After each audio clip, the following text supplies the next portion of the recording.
Good morning, Joy 1340 AM listeners. We are back again with episode 19. See, I can say that. Yeah, you can say because I knew going in that it was episode Usually 19. you don't be knowing, huh? Usually I don't know what episode. It's just been rolling for us. That's good. But good morning, listeners. We are blessed and happy to be back here in the studios. And as we do all the time, we do want to mention that the Milwaukee Police Department is hiring for police officers. If serving your community, protecting your community, and again, with the emphasis being on service, if that's something that you have thought about, please contact us. You can go on the City of Milwaukee website. The application is posted 11 months out of the year. And if there's any questions, my esteemed co-host here is going to give you a text message number, but I'm going to let him introduce himself in case we got any new listeners. Yep. So, yes, my name is Jordan Dickerson. I am one of the recruiters with the City of Milwaukee Fire and Police Commission.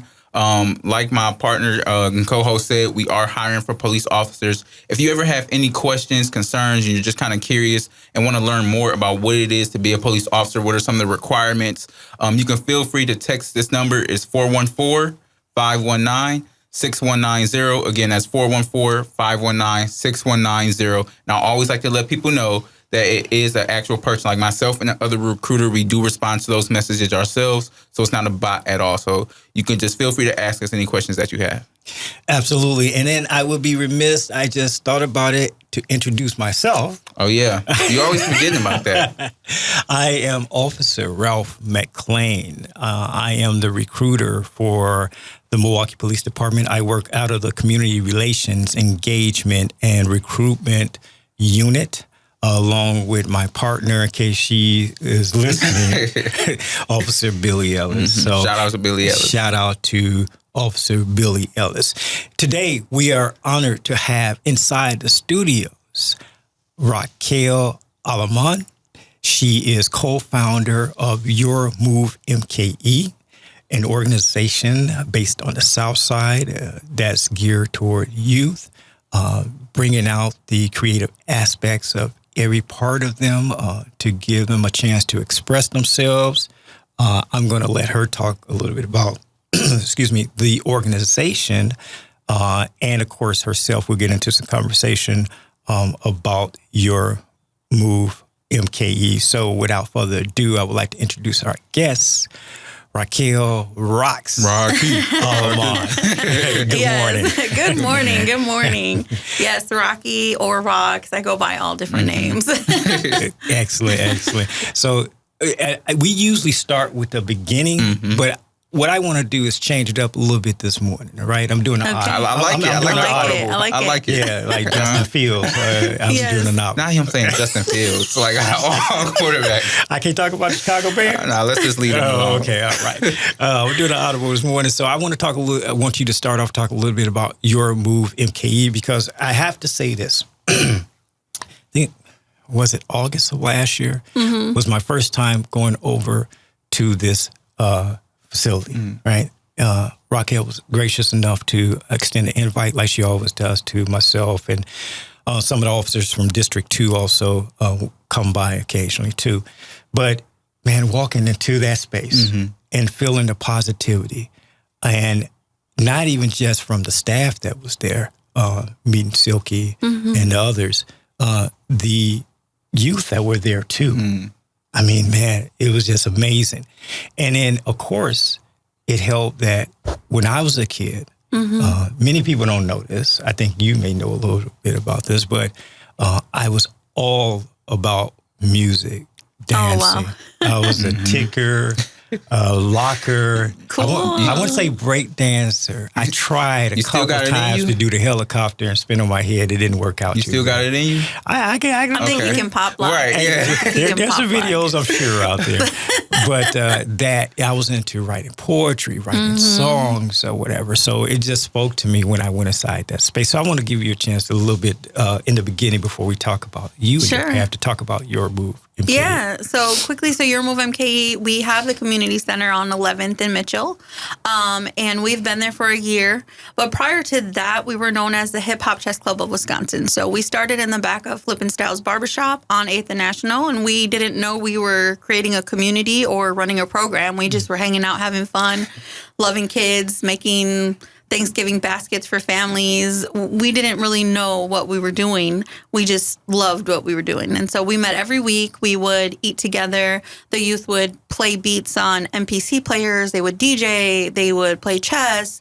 And we would do this every week. And then we realized that, we actually had a death of one of our youth. And at that point, we realized we had to do more. Fabian Guzman. And he was 15. And he passed away from gun violence. And we said, you know what? This one day a week isn't enough. We have to do more. And we created Your Move MKE. So we created 3 additional programs. We added in breakdancing. We added in urban trade skills. And then we've added in this restorative justice ciphers with a recording studio on site. And so our goal was to provide free programming. Like, a big thing for me is that it has to be free. We have to have free snacks. We have to have free water. We have to have free entry, because I remember being a young girl on Southside and my mom didn't have money for us to go to the center or go to the summer camps, and my friends were like, we're going here. And I'm like, I want to go, but my mom didn't have money. Right. So one of our key points is to make sure that everything is free for the youth. And we also wanted the environment to feel inviting. So it's very bright. Shout out to Blade, our other co-founder. He painted the walls the different colors you saw. We have graffiti on the wall. We brought in a graffiti artist, Disco, to put on Your Move MKE. Blade, he remodeled the whole space. So we've only been there a year, but we basically built the community, and now we have a home. Shout out to Blade. He did a fabulous job, because when you go in there, it's so cool. Amazing. The vibe is cool. Blade. And do you also want to mention another one of the... Yes, the other co-founder. Yeah, the other co-founder is Super Ego. Yeah. He's a producer, and he's a producer, engineer, MC. All of us are hip-hop heads. So we all used to... Well, they still rap. I don't rap anymore, but I used to. I'm sure you still got some bars. I definitely got some bars. Like, yeah, for sure.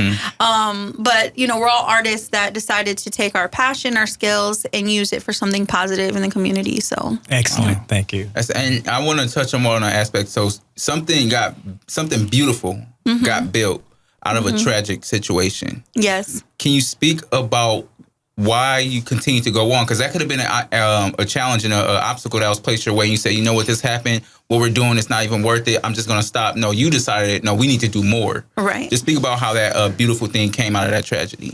Yeah, so he actually passed during COVID, and a lot of nonprofits, a lot of programs stepped back through COVID. They were like, it was too much. Like, we had to sanitize everything, masks, this and that. And so, but we stepped in. Like, we did more. We purchased the mask. We asked the community to come together, get us some sanitizer. We even bought the virtual ones that sanitize the chess pieces and everything. Oh. We went way in. But unfortunately, we couldn't meet every week. We did have to pull it back. I think it was every other week. And so we felt really bad that, we weren't able to be there that night for him. And we were really close with him. He was an artist, he was a rapper, and he was also a producer. And so he was doing that all in our program. We even got him his first 2 shows. So he performed twice. Oh, okay. And so after that, it was so impactful for us, because it was the first loss of a young person. I've lost my father. We've had loss before, but it was seeing somebody so young and their whole future ahead of them. And it was really hard, and it really spoke to us about the call on our life and the purpose. And we just decided that we had to answer that call, and we had to do more. Yeah, it speaks to that impermanence of everything, right? But no matter how impermanent things are, they can have a profound impact, a lasting impact, no matter how short or how long. Whether that's people in our lives, like you say. I mean, we all had lost lives, or even when you really think about it, even day by day. I mean, your day yesterday, you can't get back. Right. It didn't last, but maybe someone said something to you, sat down and gave you some advice or whatever. or something you heard, but the impermanence, but what we can do in the moment, each and every present moment, we can go forward and, create things. Yes. The great thing about art is that it's lasting too. Correct. Because a person, if they write down lyrics or they do a show or whatever, so that's forever captured. So that will forever be there to go on and live on. So that's great. Yeah, it is. I want to touch on something real quick, and it's so I do my research here. All right, so I watched the interview that you did. I think it was with Spearhead. Okay. And Spearhead Conversations, and he introduced you and he called you a leader, and you were like, I don't know if I would necessarily like being called a leader, and you said because you like the idea of the inclusiveness, and you understand you have a team. Before I even say anything further, just explain the aspect of why you don't like the idea of being called a leader. So I guess I could be very transparent in saying that it's been extremely hard for me to step into the place of this leadership role. It's been quite a transition to be executive director or take a leadership role in our community.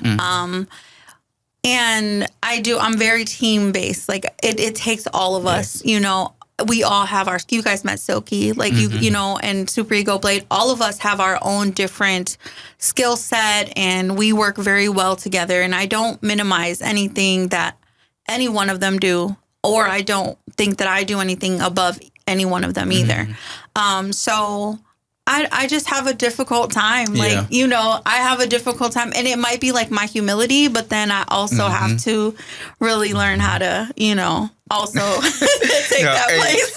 This is so hilarious. And the way God works is amazing. I'm just telling you. And I say this because I was telling, and I just spoke with Ralph about this, and it's that humility aspect, right? You want to be humble, but you have to take ownership and understand that God has placed you in a position of leadership, and He's done that for a reason, right? And it's okay to be humble. And I want you to know, I've literally just gone through that situation where I was telling them that, so when it comes to this radio show and me posting clips and everything, I will post clips to the Fire and Police Commission page, and I started posting clips to my personal page, but it was the aspect of like, oh, well, am I being too boastful? Am I bragging about this and everything? So I was like, you know what? I'm not going to post any more clips to my personal page, only to FBC page. And then literally I had this random guy reach out to me. He's like, hey, man, I just wanted to let you know that like the stuff that you post on the radio show, like I hear that you say you're not sure if you want to post this anymore, but the things that you're doing is really great, and understand that, yes, there is humility that needs to be brought with that, but you're not doing, like, don't allow the enemy to twist God's conviction to make it seem like a guilt. Right. So and so I stopped posting these videos, and then now I have people reaching out to me like, yeah, like you should like continue to post these videos because they're very inspirational and they're very encouraging and motivating. And that's what we have to remember is that, yes, it's okay to be humble, but it's also okay to be proud and happy about the things that God has blessed you with and the positions that He's put you in. So I just want you to hold on to that and remember that, it's an important thing. It is. And that leadership looks different ways. Leadership isn't just one way, because I suffered from that also, because I'm thinking, well, you're a leader, you got to have like this booming voice. You talk and people listen to you. You have to direct everybody. You got to direct everyone and have all these like profound things to say. And these, no, not necessarily. Leadership is about being uniquely who you are in that space or whatever you're doing. Because I used to work for nonprofits before I was a police officer. Okay. And I remember my first day at this Northwest Youth Outreach down in Chicago. And I walked in, and there was this guy. He became a very good friend of mine. They called him Coach Coleman. But he was, he just had, like, he was charismatic. And all the kids would like flock to him, and they would talk to him. And he's like, all right, it's time to, come out of the game room and go do that, go that. And I'm more introverted and kind of quiet. I'm like, man, I can't do this. I'm like, no, that's not me, But I remember the manager there telling me at the time, she said, you know what, Ralph? She said, you don't have to say a word. They watch you. They watch how you carry yourself. They watch what you do. She's like, you just do that and you'll be fine.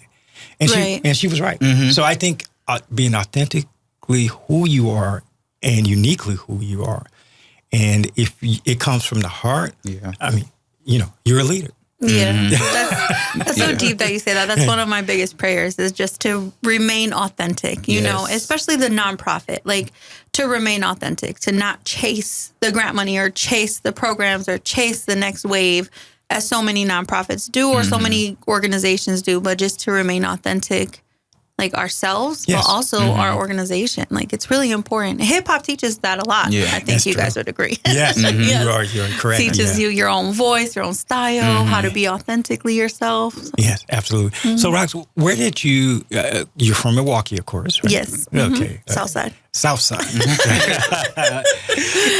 And what area did you grow up in?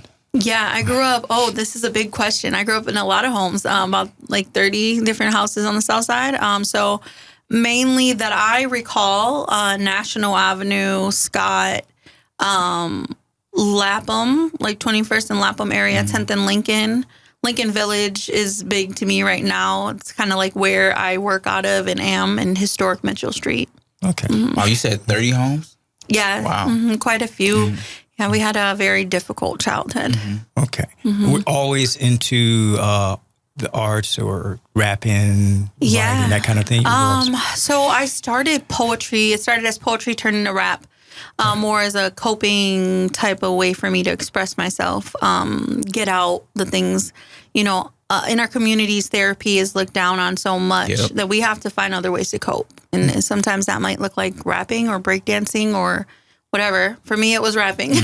And what age did you say, this is a great outlet for me and I'm going to start doing this? Yeah, I was about 12. Okay. 12 when I started taking it serious. But I didn't actually even record a song until I was in my 20s. Okay, about 12 years old. Who were some of the influential people growing up that helped you, find your true voice, be authentically who you are? I really loved Raw Digga growing up.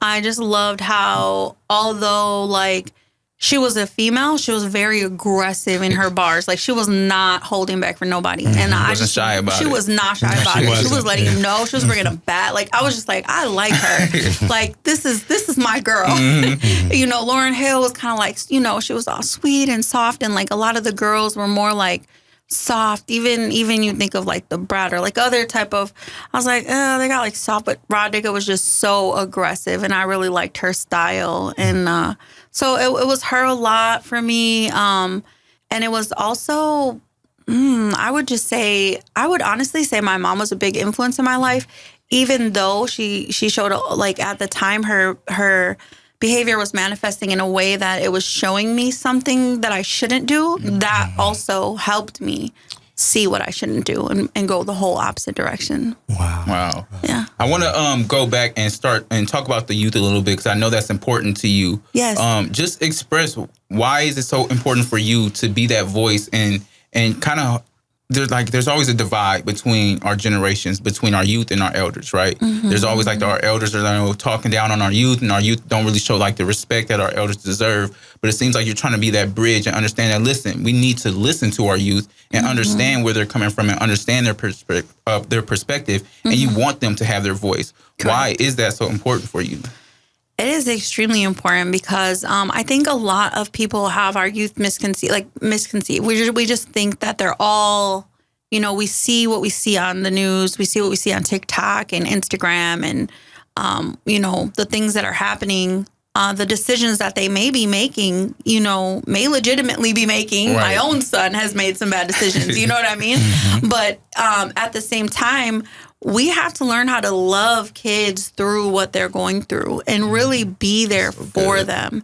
And it is a hard thing to do. It is a hard thing to do, but we have to learn how to listen to them too. Like, I think that the whole restorative justice program started because my son and I were going head to head, and he was just like, you know what? You never listen to me.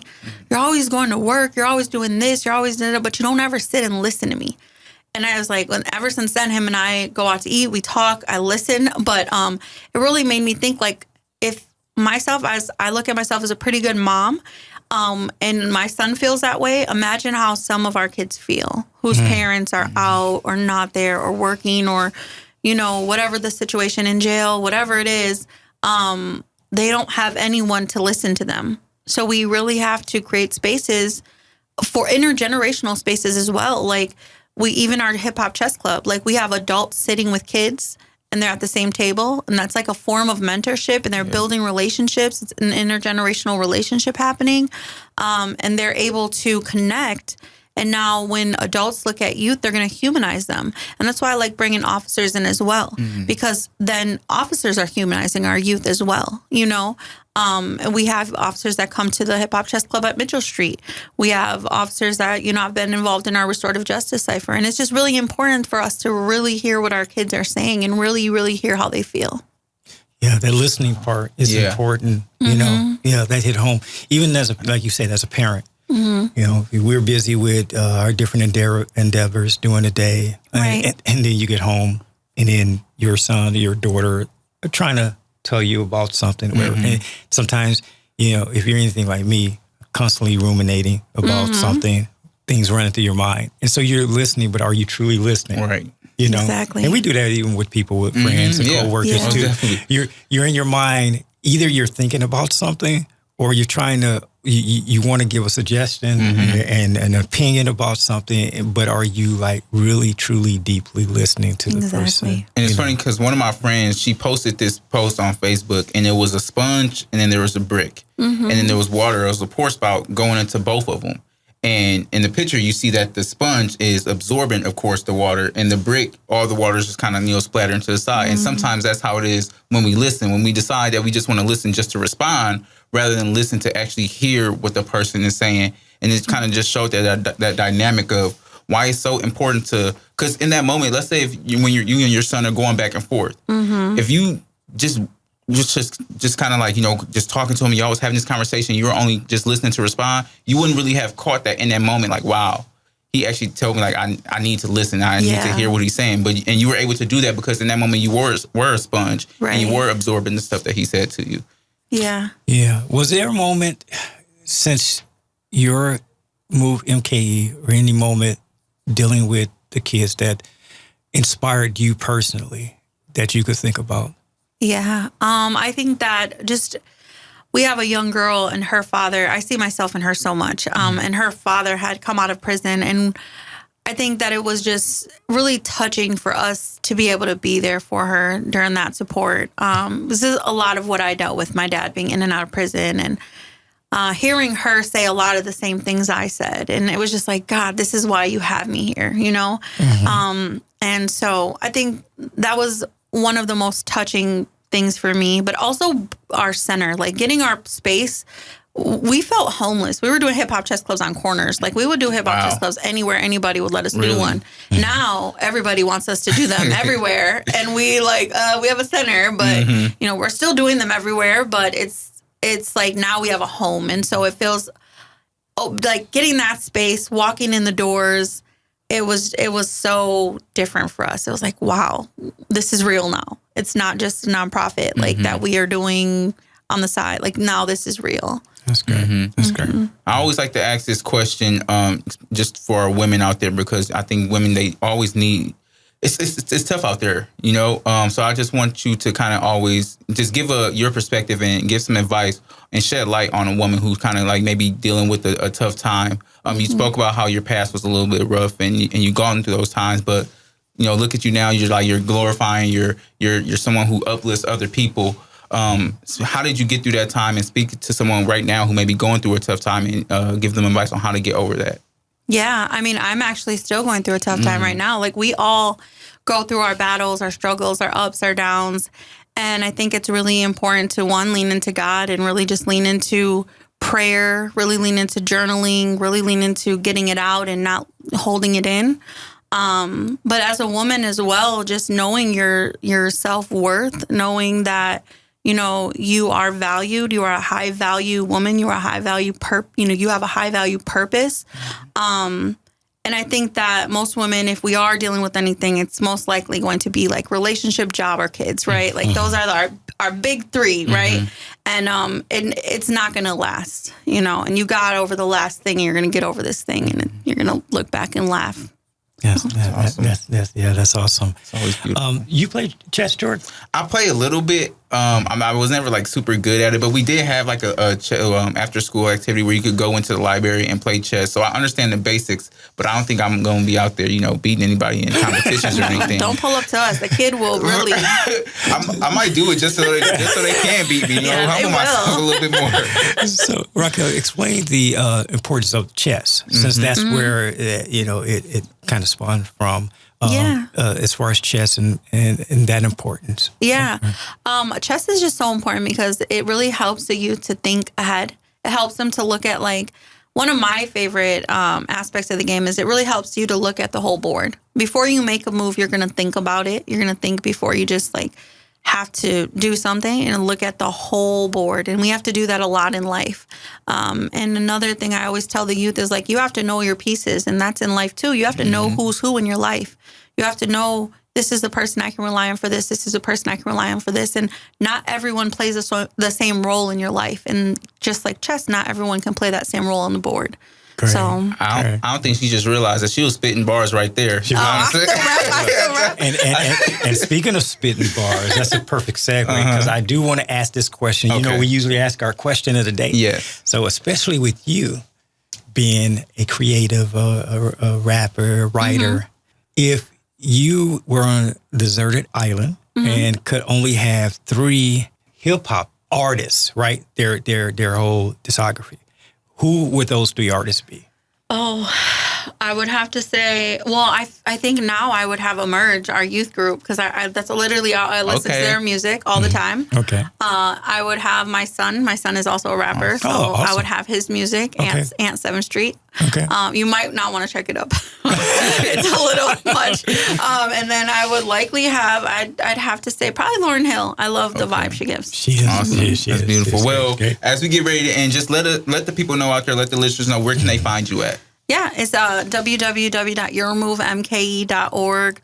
Your Move Inc. on Facebook, Your Move MKE Inc. on Instagram, Your Move MKE on TikTok, and then I'm just Raquel Aleman on Facebook. So, All right. Rocky, keep doing what you're doing. Keep being an inspiration to others. No matter what you're going through, like you said, just lean on God, lean on the community of people that care about you. And we got your back. We're here for you.